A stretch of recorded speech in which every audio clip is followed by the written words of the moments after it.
How's it going, everybody? So I thought today I would talk about the GLE 63 that I have and why I think it's one of the most undersought cars out there for an SUV. So here's my 2017 GLE 63 S Coupe. The GLE 63 S Coupe runs a V8 bi-turbo 4MATIC with a 5.5 liter V8. Comes with quad-tipped AMG exhaust, so you have 4 in total over the whole back end. In the rear end, you're running 22s at 11.5-inch wheels. On the fronts, you're also running 22s at a 9.5-inch wheel. One of the most common questions and comments I get is they'll ask, what year is it? I'll tell them it's a 2017, and then they tell me that thing looks like a brand new car. Another specific trait about this car is this one is the coupe versus the fullback, so giving a little bit more of a sportier back end. And then a couple of my favorite features. The GLE definitely keeps it modern with the collapsible and extend out mirrors in the lock and unlock features, which is really nice to have.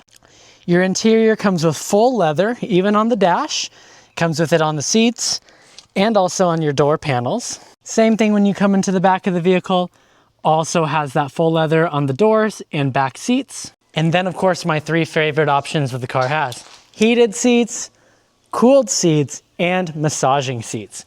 Can't go wrong with that. And it also has interior ambiance. Also, you have the key unlock feature, which opens all the windows, puts the sunroof back, and also allows for the cooled seats to activate. And then the locked feature rolls everything back up, closes the whole car back down, all the way to where the sunroof closes all the way as well.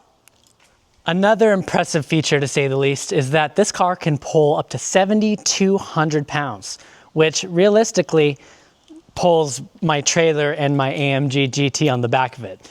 A comparison would be a Jeep Gladiator. And actually this can pull more technically than a Jeep Gladiator. The GLE also has an impressive 4.0 0 to 60 time and going even as low as 3.85 0 to 60 on some factory numbers. Stage 2 tune, you can get this down to closer to a 3.7 or 3.6, which for an SUV, that's not too bad. A couple more fun features is that these do have the headlights that fully adjust as you're driving down the road. When you turn your steering wheel, they'll turn to the angle of whichever direction you're going. Your center emblem is your radar, so that'll track the distance of a car in front of you if you have the panoramic front grille piece. And then it also does have the front sensor in the rear end to be able to have 360-degree backup camera. The GLE also has active lane assist, so it'll help you when you're driving down the road.